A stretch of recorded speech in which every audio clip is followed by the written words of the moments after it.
to be looking to the left.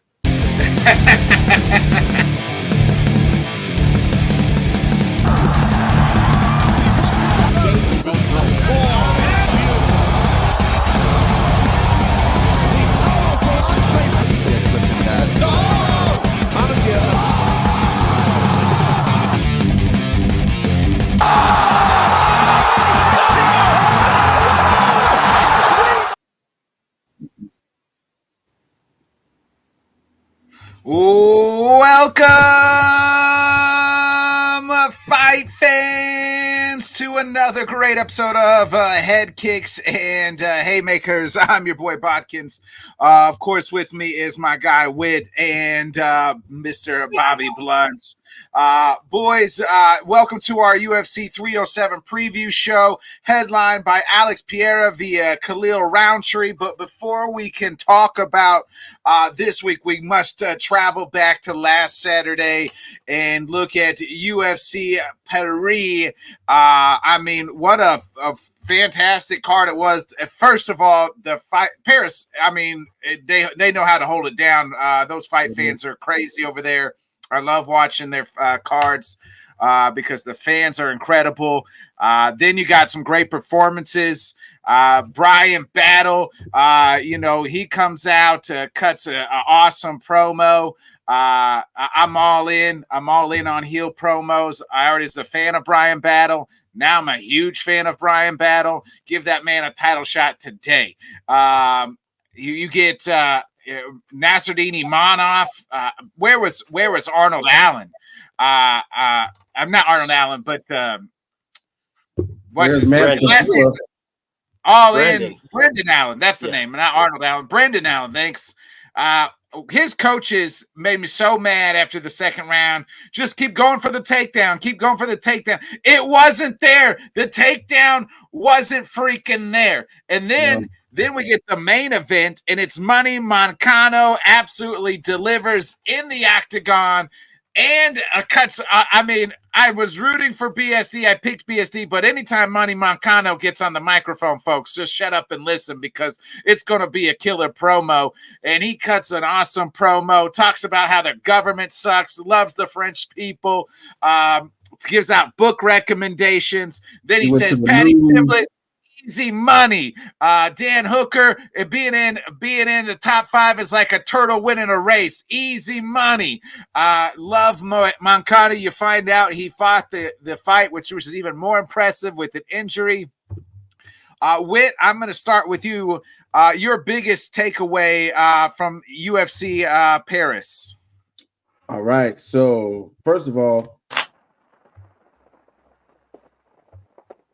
round of applause for Money Moicano because that was, I think, a miss. Brazilian Jiu-Jitsu is back. That leg triangle around your hip area when somebody has your back and they are just pummeling the mess out of the back of your skull is one of those things that I fear for if I was ever to get into a street fight. Somebody just wrapping their shin around my waist and attaching themselves to my back. I could not process how to do that. But, in real life, and me and Bacchus, we were texting while it was happening. Shout out to Benoit Saint Denis for trying to fight through that type of a hell of an injury. It was brutal seeing, how it looked at maybe like the end of the third round or going into the third round, how as I looked, and literally I'm sitting there going, it looks like a piece of, I don't know if y'all, I'm from the country. If y'all ever seen like a pig's foot, like how that hoof looks before they cook it, that's how I looked. And he was like trying to count. The doctor's doing the counting on him. And I'm like, bro, this ain't gonna work. This not working. And he was, and I still was sitting there. They were on the sideline like, yo, he's getting it right though. He's getting the numbers right, bro. No, he's not. Get it over with. Call it a day. And I think in reality, it was the right thing to do. Sometimes there are some stoppages that me, Bodkins, Bobby, the average fan will feel like, nah, man, don't stop it. Let him go. That was all the way right. There was nothing else for him to do. I'm sure there's some pretty serious damage to that orbital bone, that orbital socket. But kudos once again to Money Moicano going in there, sticking to his guns, mounting Saint Denis for what seems like almost what would basically was half the match, and landing some pretty nasty shots and taking it to a place where Moicano is comfortable. When Saint Denis is uncomfortable, Moicano was very comfortable, and you could tell. It's one of those things. It almost looks like I was very high on BSD, and then even after the DP fight, like he still carried himself well there, but Moicano just pieced him up in the first round, and by the end of it, it would look like he fought 5, 6, 7 rounds instead of 1 5-minute round, and so kudos to Moicano. Bobby, your biggest takeaway from Saturday? I mean, Moicano did everything he needed to do. Finding out about the injury afterwards puts it actually on hindsight. It seemed like he went in there knowing, hey, I got about a round max and I need to put as much damage on him as I can. Because realistically, if BSD was not that damaged going into the next round, there's a good chance that the doctors are looking in Moicano's corner, realize what's up with his shoulder, and stop the fight on his side. So that being said, the second that fight started, Moicano got that takedown, and everyone's talking about 10-8. Nah, that is the easiest 10-7 to score ever. He literally beat him to be blind on one side, and because of it, he took so much damage, he literally took the second round off. BSD definitely won the second round, but the damage was already done. And, I think it was more than justifiable for them to stop that fight. And about as impressive performance as Moicano as you could absolutely get. The people that do the rankings are absolutely ridiculous. Get Michael Chandler the fuck up out of there and put him in 6. That was my next point too, Bobby. The damn disrespect for Money Moicano, whoever does these rankings. I mean, normally I don't bitch about him a little bit, but how does this man beat down BSD the way he did and then stays at 11? That's ridiculous. Give him somebody. Like he should be not next, but he should be definitely in the top 6, 7. Like you said, Mike Chandler, who hasn't fought, is going to fight in November against a guy he's already lost to. But like Dustin Poirier got a title shot for beating this man, and this dude can't even crack the top 10. That is exactly ridiculous. Like I don't care what type of math they want to do. Sorry about it. I talk a little high there, Carlo. I'm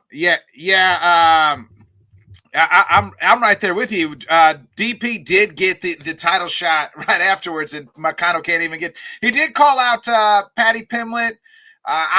I'm okay with that, but he said Dan Hooker, and that's the fight that I think makes more sense. If he's really wanting to get a title fight, Dan Hooker's number 5. Why not go ahead and do Money versus Dan Hooker?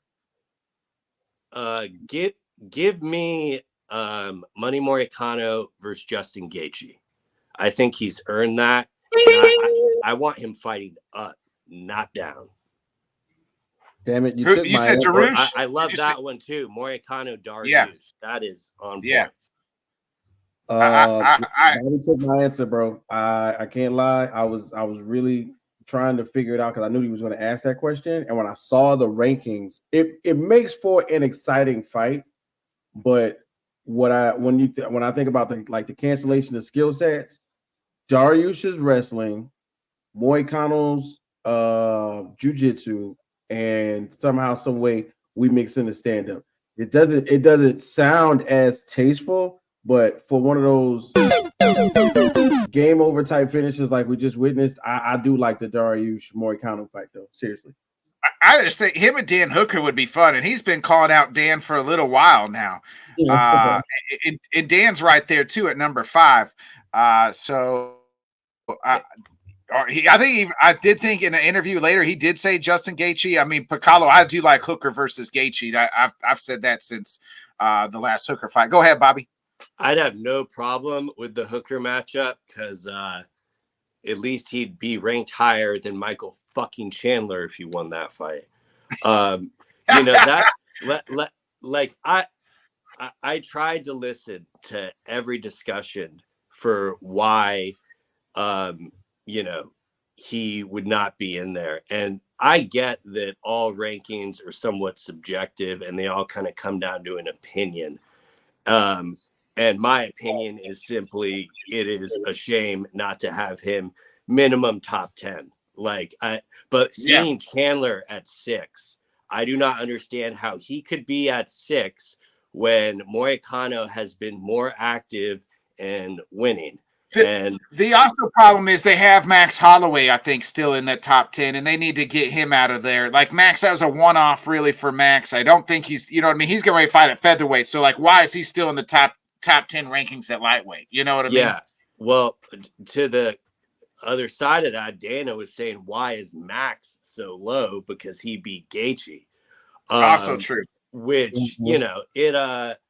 I don't know. I really try to not pay it too much attention, but like that one was, and then when like I looked at like egregious, it's egregious the reasoning for it, I'm kind of surprised. I was surprised. Like, he's just gonna have to do it again. And I know. Yesterday at the presser, Dana White, they asked about Moicano, but I don't think anybody asked about his ranking. Did Dana ever to say like what? So he was in a interview with Kevin Iole talking about it, and he brought up, don't worry, Moicano, we're gonna have AI rankings soon. He's definitely on Moicano's side, and that's the good part. At least like he got put over there, because as you can see with the main event this weekend, the rankings are irrelevant. It's all who they like in that moment and what they'll go with. Yeah. So, I understand if people don't like that, but if you don't think that's what they're doing, I would adjust your expectations. Yeah. What do you make real quick before we break into this weekend? Brendan Allen and the Imana fight. I didn't understand the first. So obviously Brendan Allen takes him down early in the first round, has that one, one, and then it's 1-1 going into the second, but he tried to take him down multiple times in the second. It didn't work. And his coaches are sitting there taking, the single leg is still there. The single leg is still there. The single leg is still there. But guess what? It wasn't there. And like, he couldn't do it. And then like, he could have beat him standing up. I felt like the fight was there for him to take, and he just didn't pull the trigger. I blame the coaching more than Brendan Allen. Yeah, rounds 2 and 3 were kind of frustrating. He got the early takedown and pretty much took that round. And unfortunately, I think that success is what made him kind of keep going back to it. And the second, the third round, the takedown just seemed way too telegraphed, and it was easy for him to stop it. So personally, it was a rough L for sure. I do wonder, I'm by no means trying to make any excuses or anything, but he was talking about, them taking like blood and urine samples from him after a weight cut. They did the same thing to Moicano too. So there's no, like, you know what I mean? They did. Yeah. Well, that's why I'm not really trying to, but at the same time, Money got out of there a little earlier. He kind of blew his load in the first, and then he took that second round off with his fucked up shoulder. So, but at the same time, like, Allen just clearly was not the better man that night. Hopefully he can get back at it, because that was a pretty, he had a pretty good winning streak going. So, I think you just got to give hats off to the other guy at that point, because he adjusted after dropping the round. This is the fight to make for Brendan Allen, him and Vettori. I 100% agree there. That's the fight to make. They got the history. Why not go ahead and make that fight? What do you think is next for? That's my next question. Paulo actually, he's listened to the show before. Is Bahalo Imanov next, or who do you make? Who's next for Imanov? That's what I called out right when the fight ended, because I know it's not going to be Sean Strickland, as much as he wants to try to get that one back. If Strickland didn't have pretty much a title shot lined up, it very well could be an option. But we know Bobby's fighting Whitaker next. We think that's the most interesting fight to me by far. Hamzat, yeah. I know him versus Kaio, I think would, take my I just feel like I've said this before. I don't like killing off two young kids together. You know what I mean? But I guess when you're both right there in the rankings, somebody's got to live and die. Every fight from here on up is going to have that scenario. So that's why it doesn't bother me to match them up. Yeah. Let's go ahead. It is we'll start breaking down UFC 307, headlined again by Alex Potan Piera versus Khalil Roundtree. I mean, speaking of rankings, this is the proof that rankings don't matter. I mean, Khalil Roundtree's like ranked 7th, and he's getting a title shot. A lot of people feel like what's his name's man? I can't think of names today. The guy that had the title shot. Ankalaev. Thanks, Bobby. Yeah, remember we've talked about it before. Ankalaev technically did have a title shot and he didn't get the damn job done. That's on him. Now Khalil Roundtree has his opportunity. We'll get to the main card. This card is stacked to me. This card blows the Sphere card out the water just by looking at it from prelims to the main card. I feel like I don't know about you, Bobby. For Utah, they definitely built it up. Normally they do have a pretty showcase main event for these cards, and they kind of had to get that done. But when I looked at the whole thing from head to toe, I was pretty happy with what I saw. Kind of bummed, Nate the Train had to pull out, but it should be a semi-decent replacement. So. Yeah, what's your feeling just looking at this card off the bat? All right, so straight off the rip, bro. I'm me, every once in a while I get nostalgic, you know what I'm saying? We've been UFC fans, all of us, for a while. I'm excited to see what Jose Aldo does right here on the main card. Of course, somehow, some way, it's always exciting to see a fighter that we've seen at the highest of highs and the lowest of low kind of like fight their way back, and he's in the middle of that process right now. But this is a tough opponent he's going up against with Mario Bautista. I think this is almost like a stalemate where it could go either way. More so when I say either way, I mean, of course, we've seen Jose on the ground do his thing. We've seen Jose take on some really tough competition and get some really good points on the chin. So I like that one. And then, of course, man, the people's favorite, whether he wins or loses, Kevin Holland's on this card. And of course, we'll start there here in just a second. Breaking down that one. Too. So, but go ahead, bro. Do you think? The fight that I'm really the prelims. Just looking at the prelims real quick too. Stephen Wonderboy Thompson versus Joaquin Buckley. Like that's a fun fight. Joaquin's trying to climb the rankings. Then you get Ryan Spann versus OSP on here. The former champion Carla Esparza is on here. But let's start with this main card preview here. Give Esparza some love. High school alumni. Yeah. Oh, she is. And it's a retirement fight. She's retiring. Yeah. This is the last one. I'm glad.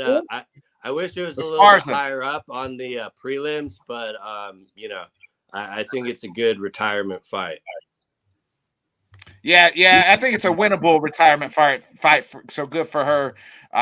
Hopefully she goes. I'll never forgive her and Rose though for making me watch one of the most boring fights I've ever saw in my entire life. So she'll always be in my memory and also a distaste in my mouth for it. So there's that. I put that on Trevor Whitman. No, that was not Trevor Whitman. I put that on old boy, her husband. Pat Barry. Oh yeah. Yeah, I put that on Pat. Listen, if you want go back and listen, Pat's like, "You're doing what you're supposed to. You're doing what you're supposed. If they're booing, we're doing the right thing." Fuck Pat Barry.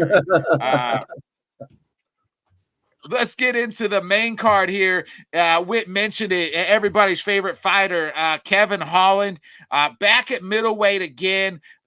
He is the favorite here at -150. He is 28-11. He's taking on Roma Dolidis, who's going back down to middleweight, 13-3.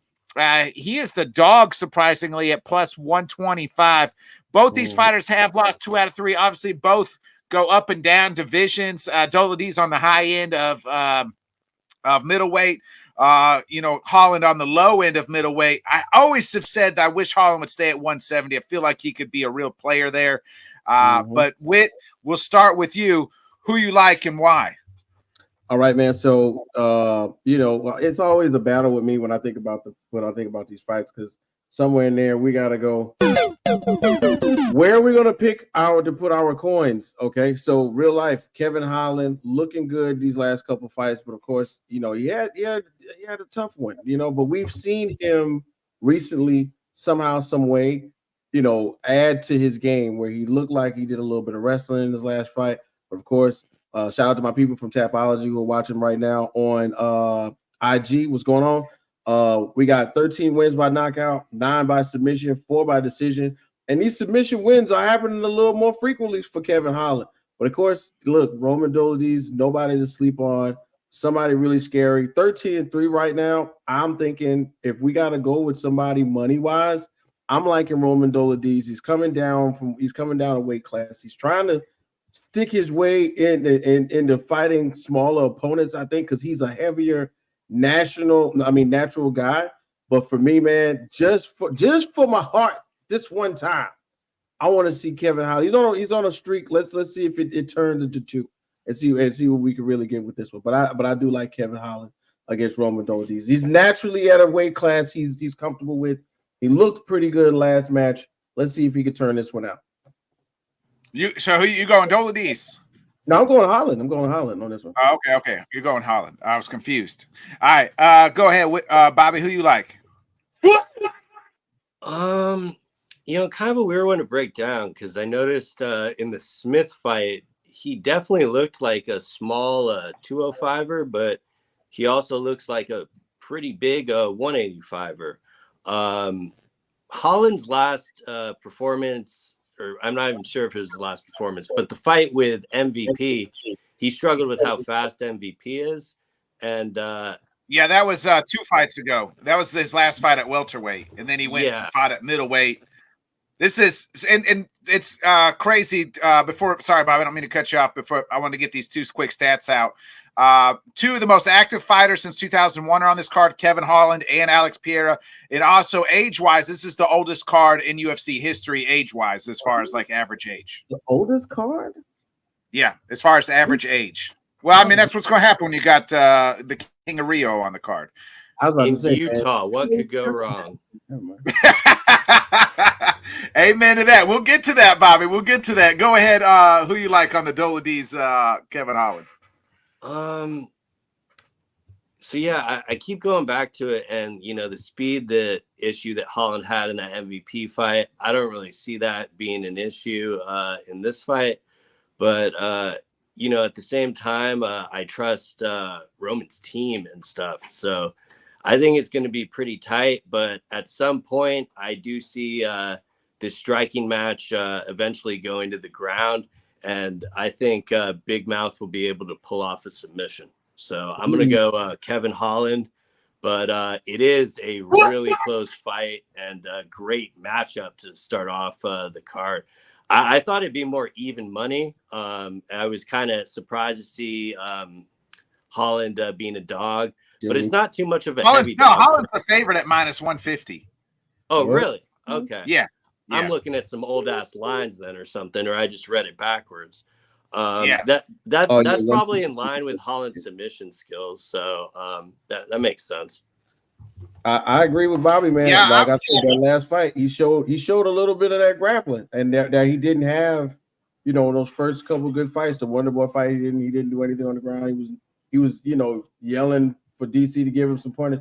I think this is one of those where he turns it around and shows us what he can do with his ground game. Yeah, when he wants to grapple, he's very good at it. Yeah, that was Jalen Brunson. That was not Jalen Brunson, but that was the Derek Brunson fight that he was asking when Brunson just kept throwing him down. Right. The Wonder Boy fight was fun, and he broke his hand in that fight. Then the MVP fight, MVP was just too fast for him. MVP's just an orthodox guy, unfortunately, to fight for anybody. Yeah, Kevin Holland is always a fun fight. He's one of my favorite fighters to watch just because he's fun. I worry about Dolidis' size in this match, but it always seems like these fights always seem somehow Kevin Holland where you don't think he could win, he finds a way to win. So I'm gonna go with you know what? This is my lock on the card too at -150. Give me Kevin Holland, baby. Kevin, Big Mouth gets it done. Sweet. I like this for a lock, bro. To be honest with you, there's a lot in which I feel like somehow, some way, I feel like there are more ways for Kevin Holland to win the fight than Moicano to win the fight. Let's put it like that. You mean Dolidis? That guy. Yeah, I got you. Still got that money on the mind. I know you can't get him out of your head. It was a flawless performance. It was. Let's get into the next one. I was trying to pull up the rankings so I could get these rankings right here real fast. Because I wanted to make sure I had. Okay, we got the number. This is a number one contenders match. Who's next for the bantamweight division? Caitlin Vieira, number 2, taking on my girl Kayla Harrison, number 3. Caitlin Vieira is 14-3, huge dog at +650. But people aren't. It's not like she hasn't beat anybody. She beat Miesha Tate. She's beaten Holly Holm. Kayla Harrison. This is the second time she's making her UFC walk. She is 17-1. She is the biggest favorite on this card at -1,150. But Bobby, we'll start with you. Who wins and why? And more importantly, I think I think me and you are probably on the same page, and which probably is too. The UFC needs Kayla to win this fight. Sure. Yeah, they definitely are hoping for it. I don't necessarily think it's just set up for her, though. Like, when I saw this originally, I mean, this is kind of why I had so much hesitation. Wasn't just like, well, why don't they just give her the shot immediately? Because, this isn't by any means a walk in the park. Her opponent is very good at closing the distance and being able to keep you on the ground once, she gets you down there. But that's probably going to be half the battle because, obviously Kayla is a phenomenal wrestler. So I'm very interested to see what type of fight this is going to be. I think it's going to be far more competitive than people think. But I do have Kayla winning. Now, at the same time, if she goes and actually walks through her, I mean, we're just off to the races because I am not really anticipating that the way I broke this fight down. Do you think one thing I will say this, Kayla's already made the weight the first time, and we were worried about that at UFC 300 was the fight before the fight, right? Now that we know she can made the weight with pretty ease. I think that's a less concerning battle. Do you feel like that? I'm shocked it hasn't come up too much. I mean, granted, I still have a bunch of media to go through, but you were hearing that a lot. And granted, I was one of the people that was touting it. It was, to me, it was more interesting than the Holly Holm fight itself. She really had no problem with it. So the fact that she already did it once, I'm not really too concerned. And I didn't even realize until now how much of an afterthought that kind of has been since she made the weight once. So good for her for, locking down that nutrition. For sure. Go ahead, Whit. Yeah, man. So once again, let's check out what they got on Tapology. Of course, everybody should know by now. Kayla Harrison, pretty much dominated PFL, 15 wins, 1 loss. Got to the UFC, did her thing at 300 against, of course, Holly Holmes. What else can we say about her? She's going to the Hall of Fame, of course. But we want to see what she does up against tougher competition. I'm not saying that she ain't fought nobody in PFL, but I mean, this is literally the big show right here. So right now with the Utah card, I like this lineup. Whereas if she magically just pummels through Caitlin Vieira, which is possible, we're looking at a really good championship matchup. But the matchmakers did not sleep on this one. I think Bobby got it right. This is not a walk through the park by any means, but just from like the prowess, let's say, like what we've seen in the past, I really think that this is one of those that she can win, pretty much handily, and then make her way towards the championship title. You know what I mean? It's kind of what they want right now on Tapology with the Tapology community picks. 1,520 people, 97% have picked Harrison to win, and pretty much 45% of them picked her to win by submission. So that tells you right now, if it goes to the ground, we're looking at Harrison to dominate some kind of way. And I think I'm going to roll with that one for sure. So Kayla Harrison to win by submission or TKO, because she's going to get him stopped on the ground. Yeah, I think we're all in agreement here. First, the UFC needs Kayla to win because to breathe new life into this dead division. And we'll get the other half of who they need to win here coming up. But they need Kayla to win. Kayla's huge. She can be a huge star. She already is a star for the most part. I think she absolutely destroys Vieira. I mean, the minus 1,100. I don't know who's putting money on her to win at those odds. But give me Kayla to win. I think she can get it done. Wait, you mentioned earlier you said not very many times do we have left to see the great legend, the King of Rio, Jose Aldo. He makes his return this time back in the States. Remember, he just fought at UFC 301 in Brazil. He makes his way back in the States. Jose Aldo, 32-8. What's crazy is he is the dog at plus 120, but he's only had 2 losses at the bantamweight in the bantamweight as a bantamweight. One to the former champ Peter Yan, and the second one to the current champ Merab. So it's not like he was losing before he had this little mini retirement. Like, he was on a run there and been beating some bantamweights and then lost to Merab and then took some time off. He is taking on the up-and-comer Mario Batista. Mario Batista is on a 6-fight winning streak. He is the favorite at minus 140. He is 14-2. Whit, who do you like and why in this one?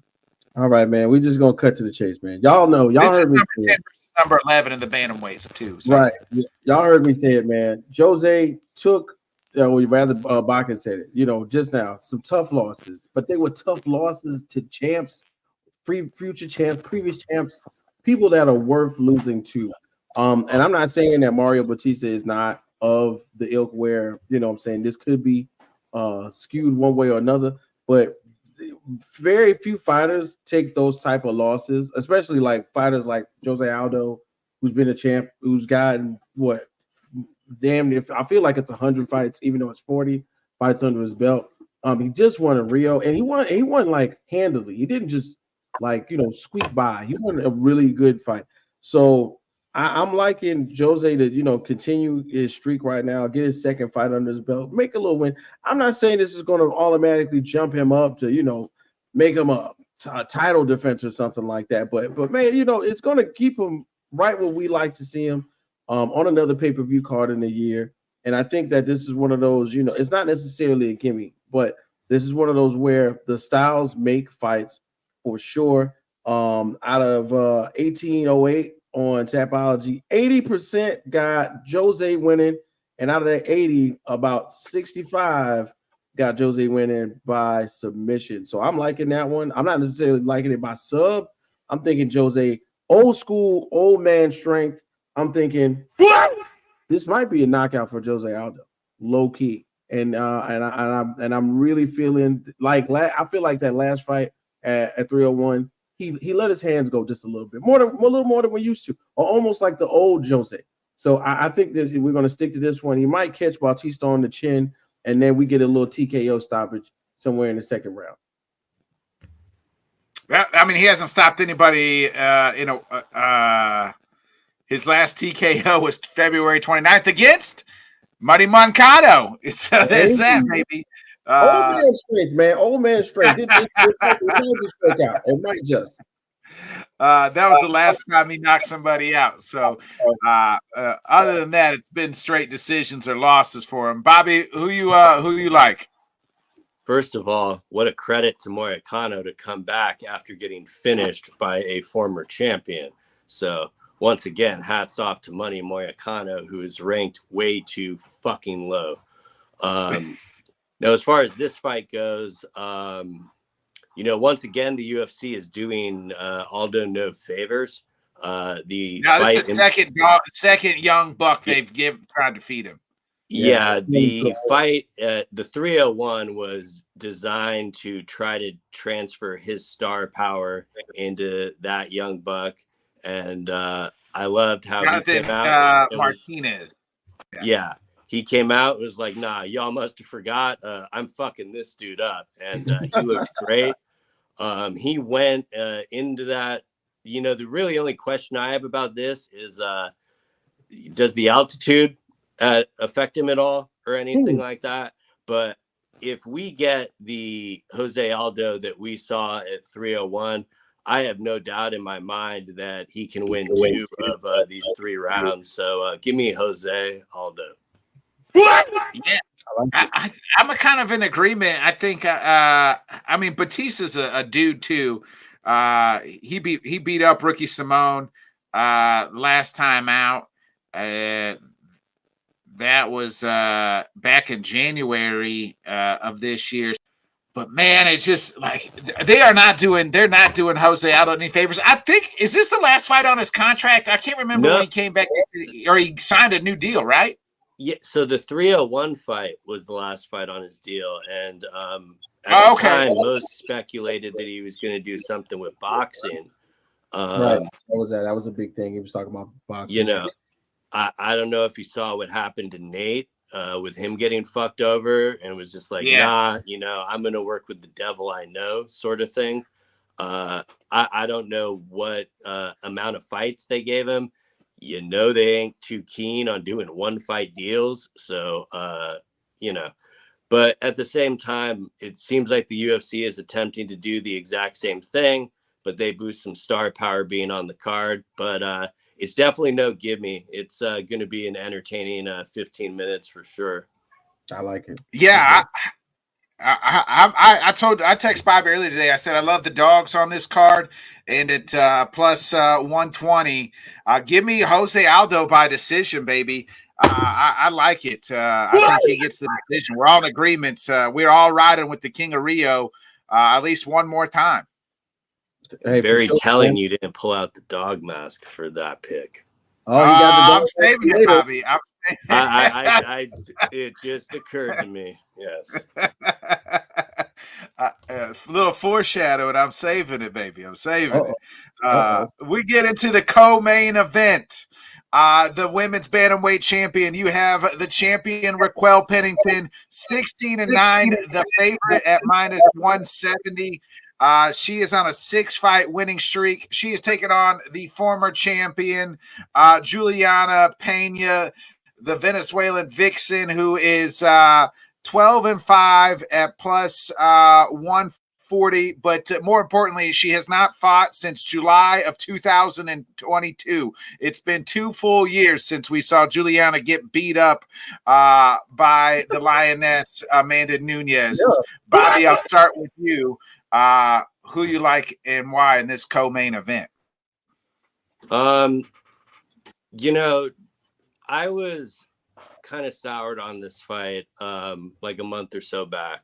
I was kind of thinking, why do they have to book this? I'm not gonna, rehash everything I said, but I've kind of done a 180 here. I don't know if it's media day or I don't know if it's possibly Bilal Muhammad actually winning the title, but Juliana looks pretty locked in for this.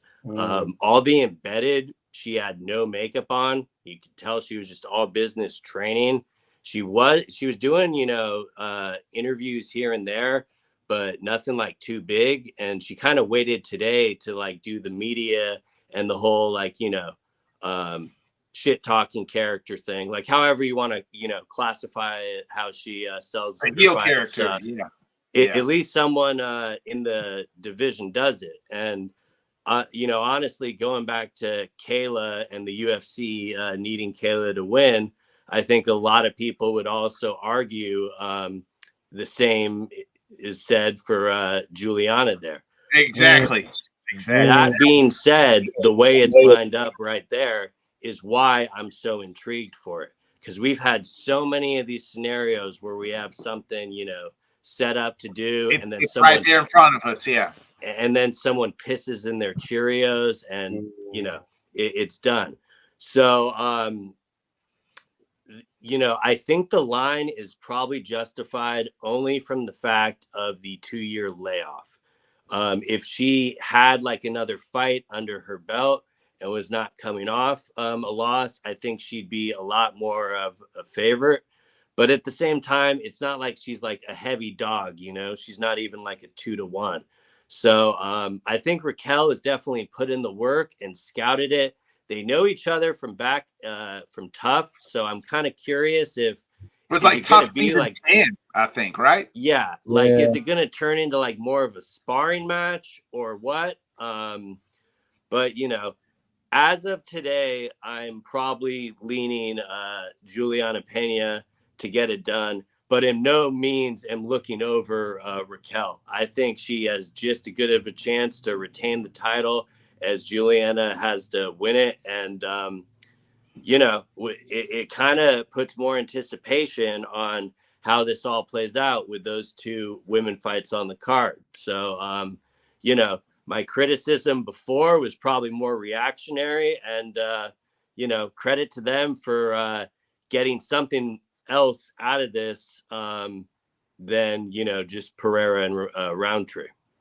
Yeah, Juliana knows how to sell a fight. Like, that's one thing she can do. She can trash talk and she can sell a fight better than 90% of the females. She might be the best female talker on the roster. Maybe this new we didn't talk about the twerker Alan Perez on the French card. She's getting up there. She is becoming a great heel. I'm all on. A lot of people hating on her. I love her. Hey, miss weight and twerk in your opponent's face. I'm all in on the heel game. So I enjoyed that. So I'm enjoying Juliana. Real quick though, before Wick goes, this is the longest. She is breaking Colby Covington's record for longest layoff before getting a title and then getting a title fight. So she is in rarefied air with Mr. Colby Covington. Though I brought that stat up, I would like to put on record she deserves this a fuck of a lot more than Kobe. Oh yeah. She's at least she's a former champion. Yeah, who beat Amanda Nunes. So yeah, absolutely. Yeah. Go ahead, Whit. Hey man, I think y'all pretty much said a mouthful of pretty much everything. You covered all the bases, Bobby. Deserved, yes. Necessary to a degree. What do we like to see from UFC fight makers? We like to see the storylines. And this old brood, and it's professional women's fighting, but I hate to see like an old brood cat fight. You know what I'm saying? Like this is something that has been going on for a while, and they're finally at a place where Raquel Pennington is crazy enough to invite Juliana Pena, who just took a tough loss to one of the best female fighters ever, to put on gloves. I always feel like, the good fighters learn from losses from champions. You know what I'm saying? And Juliana Pena has been out long enough to know that maybe at one point in time she might have been putting too much of an emphasis on the heel game, too much of it, because hey, look, you're a woman. I'm saying this in the most non-sexist way I can. You have to use everything in your toolbox in order to sell the fights. And Juliana Pena at one point in time was using her looks and her ability to trash talk. And I think the loss that she took made her put a little more of the onus on training and preparing. And because just like Bobby mentioned, we haven't really seen her on the media tour. We didn't really get a chance to see her, doing her normal, really brash openings and things like that. That's not what she was doing. Not to say that she doesn't have an opportunity to up until this point, but I like the fact that when she was out there, it was very little makeup. She still looked flawless, and she was serious. Now, Raquel Pennington, whoa, you know what I'm saying? She got there. She's got the belt for a reason. But this, in my mind, is setting up what could be a possible Kayla versus somebody fight eventually. And I would think the UFC would want Juliana and Kayla. That's what I think the UFC would want. And Apple, well, rather, the Apple cart is pointing towards, Kayla and Raquel, but I think it would sell more of a women's co-main next year, Juliana Pena versus Kayla Harris, who's, and they both gonna stun everybody with not just their fighting, the verbal jousting and their looks. Total package. So I'm going right here, Juliana Pena, to regain a footing in the bantamweight division. Yeah, the UFC wants Juliana to win. Like they want Juliana, Kayla. Winner gets Amanda Nunes. That's the route to go. Because both of those girls could have the history with Kayla to bring Kayla in, or with Amanda to bring Amanda out of retirement. Juliana obviously won one, and then Kayla has the ATT stuff. Amanda left AT&T as Kayla was coming out. There's a lot of reports that happened that they couldn't train together. That Kayla, Amanda didn't like Kayla, whatever. And there's some bad blood between Juliana and Kayla. Juliana has said Kayla's on steroids, and has said those types of things. Has talked bad about the gym at AT&T and all types of stuff. She's certified trash talker, and she is. And Rocky Pennington's she's been, got the belt in January. A lot of people, including myself, thought she would lose that fight to Buenselva, but she won, and now she gets her first title defense. I'm all in because I want Kayla and Juliana. I need to see that fight. So give me a new UFC Bantamweight Champion of the World, Juliana, the Venezuelan Vixen Pena. Ladies and gentlemen, we never agree this much. Something has to go wrong. Well, we have agreed on every fight. I was just going to say, we're so in lockstep that there's a decent chance that both Juliana and Kayla lose. So, there's a chance that we go all 0-4 at this point. Everybody, I wouldn't really be surprised. The Kayla Harrison fight, I would be surprised. I'd be like, holy shit. The other ones, not really sure. Yeah, we don't usually all agree. And now we get to the main event, headlined by Alex Potan Piera, who is 11-2. He is a huge favorite at -500. This is his third title defense. He is breaking the UFC record for making his third title defense in the most amount of days, like less, you know what I mean? Shorter span, I guess is the word I'm looking for. This is his fourth fight in a calendar year in the last 12 months.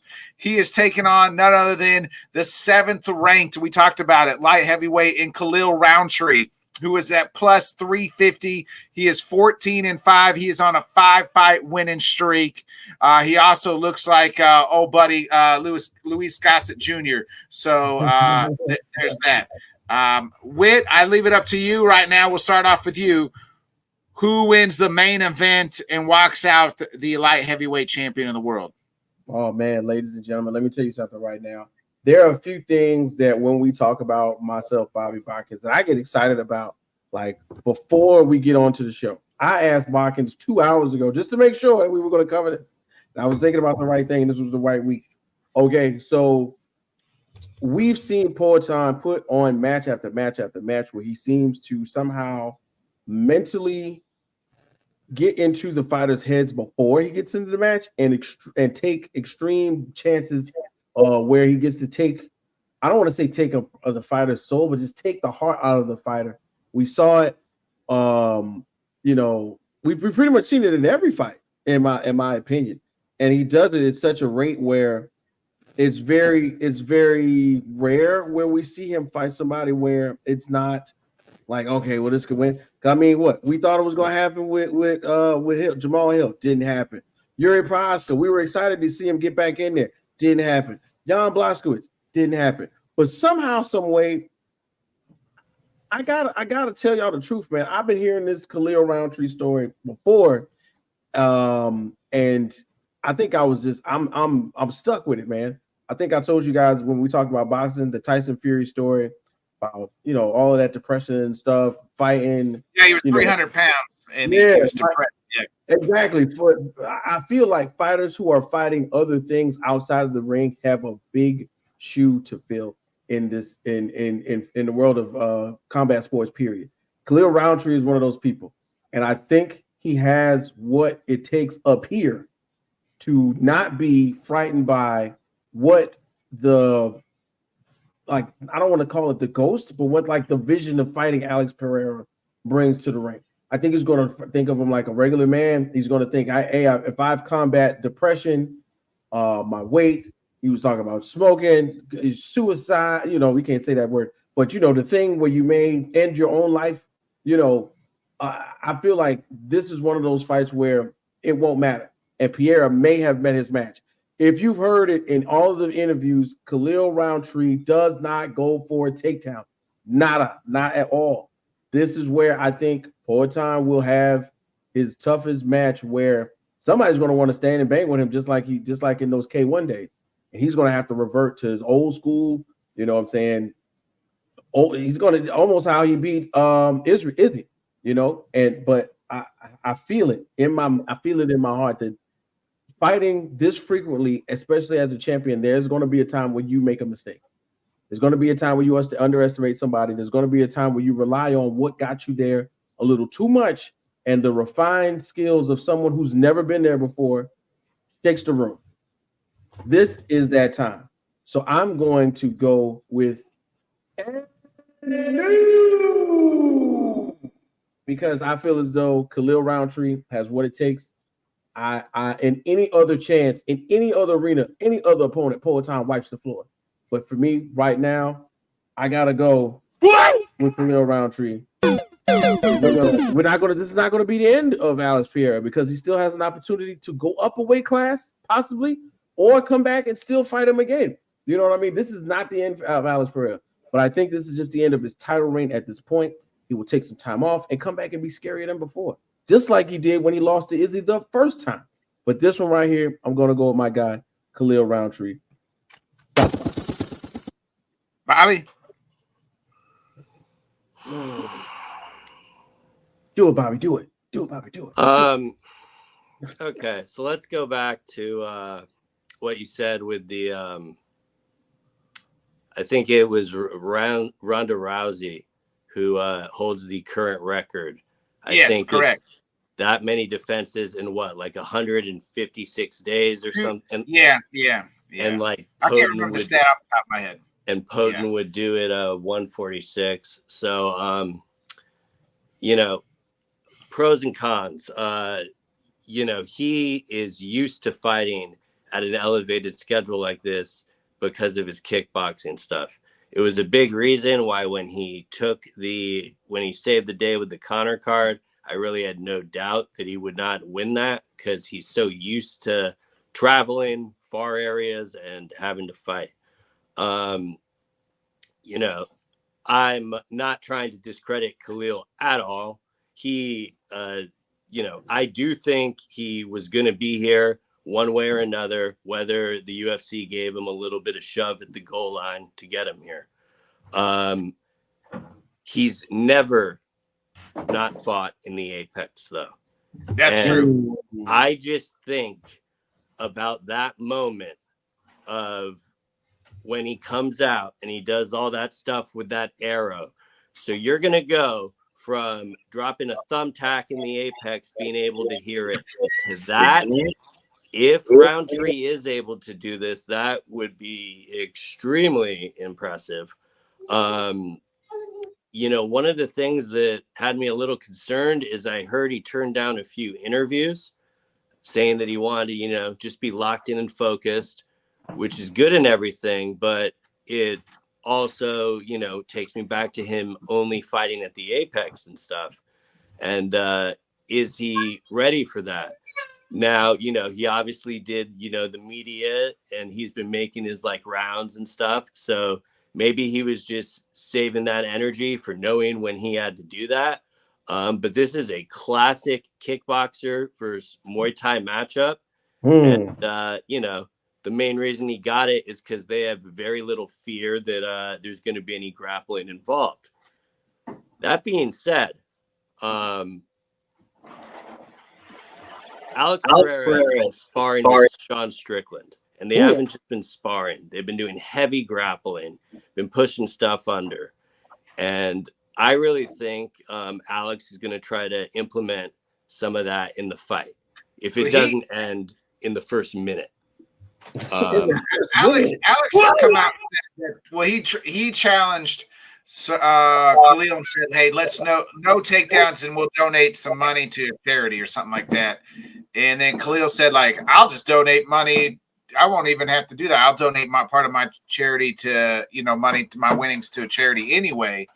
But Khalil's kind of come out and said, I'm not going to try to take him down. He's like, if I get, I'm a fighter. My game plan is not to take him down. My game plan is to strike with him. Yeah. This is an absolute striker's delight. And I buy Khalil saying that he Me just too. wants, I completely so do. serious when he said However, Alex Pereira knows and Goliath is next. So, yeah. It would be wise to if Goliath's got to get past Rakic first. Yeah, no, for sure. So, I really wonder how Khalil is able to deal with that leg kick. That is my main concern. Because if he starts, doing that, maybe Khalil's game plan is, hey, I need to get him out of here as soon as possible because he doesn't really plan on checking that. Be very interested to see. Khalil does have a lot of awkward movements. So I'm not putting it out at all that he could not catch him. We have seen Alex get chinned before, not at, this division, but it definitely is in the realm of possibilities. Absolutely. But all that being said, Alex has already fought in Utah and he keeps doing these moments like they're nothing. Now, a lot of people would argue, well, they're not giving him a grappler and all that. There's not really any. He fought the dudes who's been in front of him, and all those dudes have been the top dudes of this division. Yeah, I mean, it is what it is to me at this point. I'm trying to enjoy the moment of what we're witnessing here. Yeah, we ain't gonna ever see this shit again. With that type of activity. And keep in mind, a lot of people have this activity when they get to the title. And then after that, it's not as the champ. Correct. Yeah. And he's to him, the belt is, oh, great. Just more money. Yeah. Give it to me. Because he knows he has an end date and he's trying to get as many in as he can. So, I've gone on long enough going back and forth with this. But at the end of the day, I think I'm going to have to go with and still here and go with Potent. Yeah, you mentioned the activity. I said it off the top. Kevin Holland and Alex Pierce in 2021 are the most active fighters the last 3 years. There's a difference, though. Alex Pierce fighting like the legit top 2-3 guys in the, and I'm not, it's no knock on Kevin Holland. He's not fighting for title fights. Like, this is Alex Pierce, since he's been in the UFC, you know what I mean? He had the 2 fights with Izzy for the title.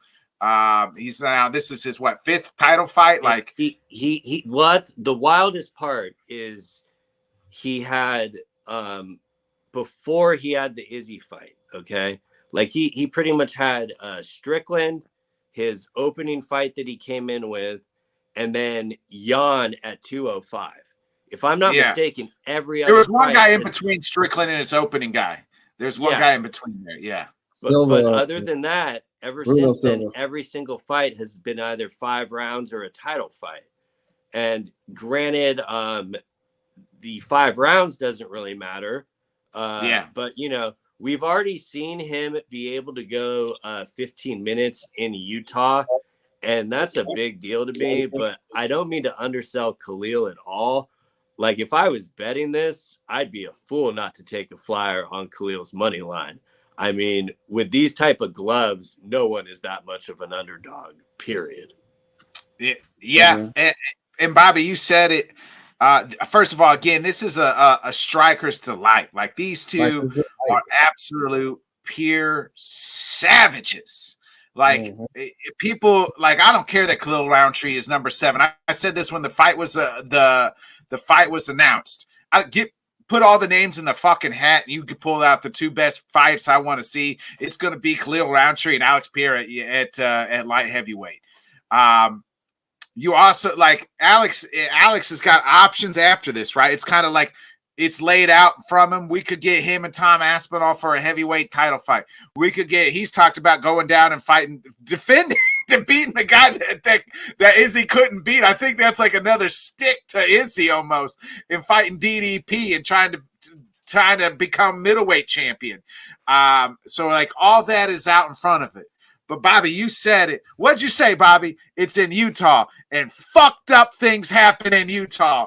And by God, at plus 650, my dog on the card, and new UFC light heavyweight champion of the world, Khalil Roundtree Jr., baby!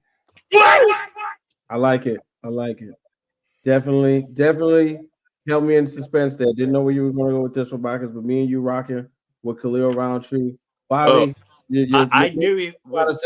You make a lot of sense. I knew he was doing it the second he didn't put it on for Aldo. I'm like, oh, okay, yeah. So that I picked up on that real quick, and I can't really disagree or say it's out of the cards. Like, there are a lot of people that have broken it down, pretty much saying that he doesn't stand a chance and stuff.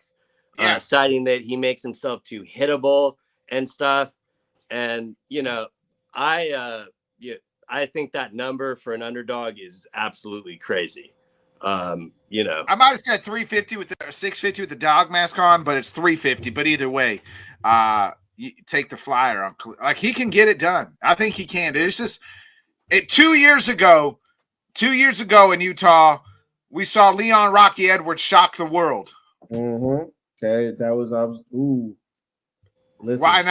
Why not Khalil this time? 2 years ago, really, a year ago, Justin Gaethje shocked the world with a head kick and knocked out Dustin Poirier. Listen, 2 head kicks in a row, and we're talking about guys who are planning to not take it to the ground. What if this makes the 3rd head kick?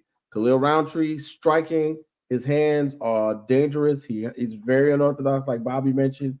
But and some of the training I've seen, he's been doing that crazy. He's been doing crazy Muay Thai workouts. And I heard Bobby say, what if Poatan comes in there and goes for that leg? I think he may do the opposite and go for Poatan. As if this is a K1 kickboxing style match and take it to him.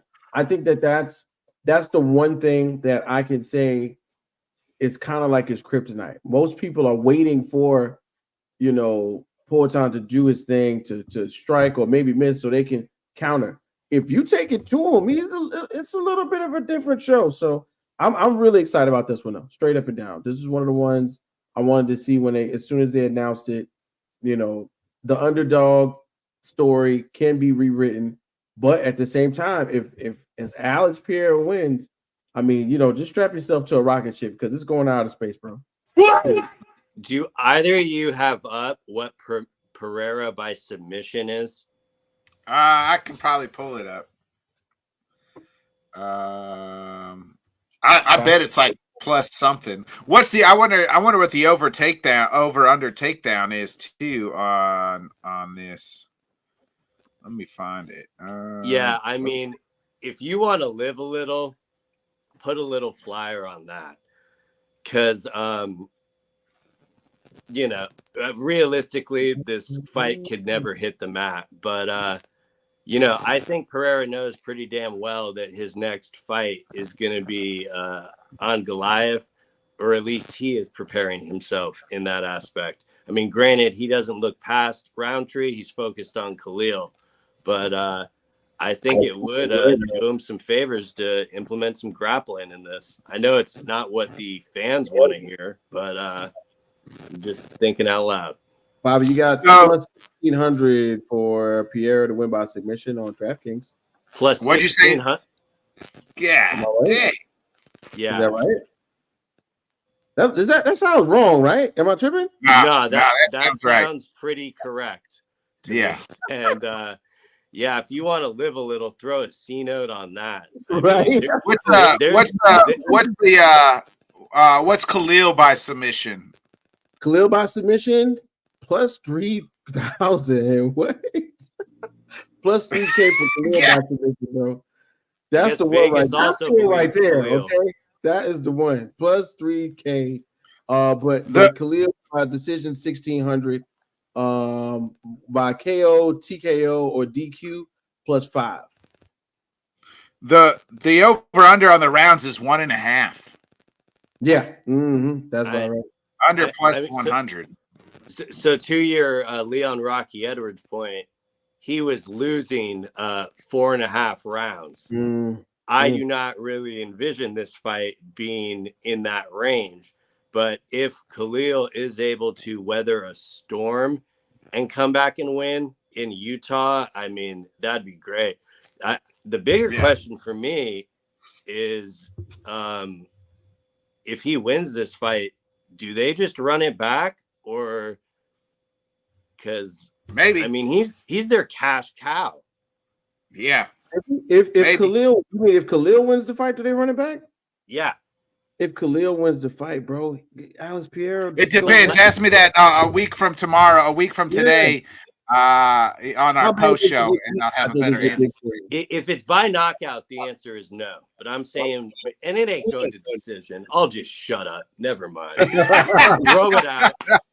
Somebody's going down. Yeah, I agree. Somebody by knockout. Bet that for sure. I agree. That's probably the easy money. Wait, before we get out of here, do you got any final thoughts? Yeah, real quick. I got to say something. I got a little boxing to talk about because this is kind of sleepy time. Anyway, so we got Gervonta Tank Davis has announced out of nowhere his next fight will be against Lamont Roach Jr. That's right. Lamont the Reaper Roach Jr. will be fighting Gervonta Tank Davis December the 14th in Houston, Texas. It's going down. Now, this is one of those fights where we as fight fans, it's a head scratcher because as of recently, we have been watching pay-per-view after pay-per-view after pay-per-view of knockdown, drag-out good fights where great fighters are getting upset, but they have only been doing that when they've been on Riyadh season cards. For some odd reason, Gervonta Tank Davis feels that this is his place where he gets to sit and rock out right there, and for some reason, hey, you want to do 135? Gervonta Tank Davis got you. You want to do 140? You want to do rehydration? You want to fight, Devin Haney maybe? You want to fight Teofimo Lopez? Gervonta Tank Davis does not do that. But he will fight down, and he will fight Lamont Roach. Is Lamont Roach ready? Is Lamont Roach on the level? Will Lamont do anything outside of the ordinary besides get knocked out? We don't know, but I'm interested to see what will happen. But this is one of those fights where if it's a sleeper, Gervonta Tank Davis knocks the guy out, people are going to start clamoring for there to be some type of unification or for Gervonta to step up to 140 and go ahead and stop playing with people, man. He's a small guy. He's 5'6". He goes down to 135. He gets up. He pisses twice. He eats a slice of pizza. He's at 138, 140. Easy. Sleeps that. You know what I'm saying? So I'm excited to see what happens now that this fight has officially been announced, because there was so much speculation. Oh, he's going to fight Triple G. Oh, he's going to fight this one. Oh, Devin Haney. Nah. Tank Davis ain't going to do that. He's going to stay where he knows he can win. He's going to stay right where he's available to take on competition, which is not necessarily in the same stratosphere as him, and make a lot of money and cash in on that. But somebody, somewhere, possibly in Riyadh, Saudi Arabia, could give him a call and say, hey, let's put a fight together. Let's put some real money. Let's put some real competition in the ring with you, and let's make it happen. So for now, that was it, man. Big news in the boxing world. Tank Davis fights Lamont Roach Jr. Yeah, real quick too. There was breaking news as we were on the show. Terrence Crawford's revealed he turned down a 2-fight offer to fight Conor McGregor. One was in the octagon. He said he ain't getting kicked by nobody.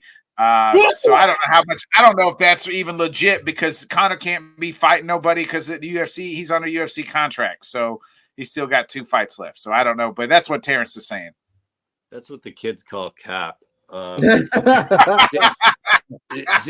you brought up boxing, this reminded me of something. I don't know if you caught Contender Series. It actually stemmed from an Ioli interview, but Dana White actually said that Francis Ngannou would have made more money if he saw that. And okay, if you eliminate the PFL fight and the Anthony Joshua fight, which we aren't doing, by the way, but for the sake of this argument, let's just eliminate that. And you take the fight he did with Tyson Fury, that right there defeats anything he would have made with the UFC.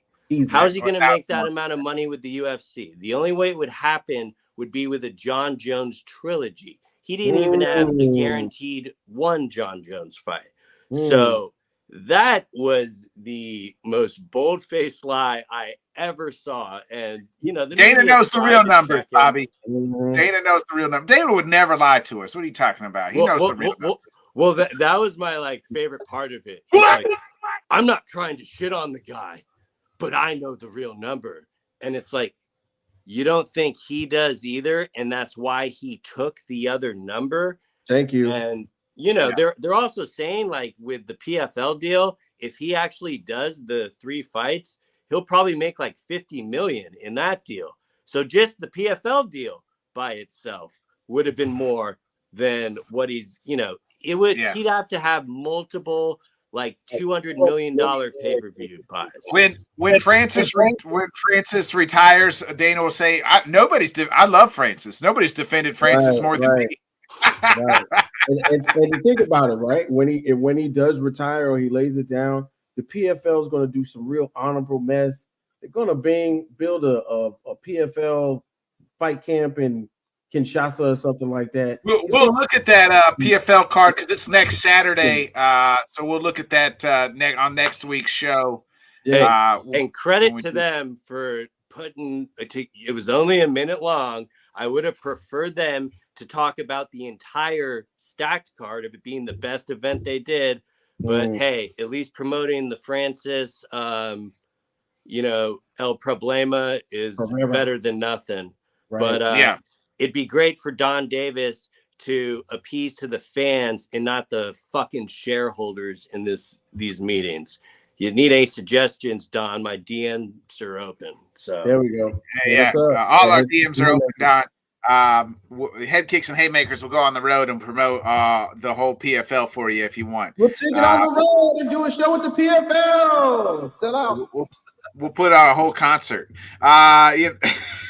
Nonetheless, it's been another great episode of Head Kicks and Haymakers. We will be back next week, 8 o'clock Central, 9 Eastern. You can catch us all right here. Again, this Saturday, UFC 307, headlined by Alex Pierre versus Khalil Roundtree. And then we'll have a post show next Wednesday. We'll talk about what's next.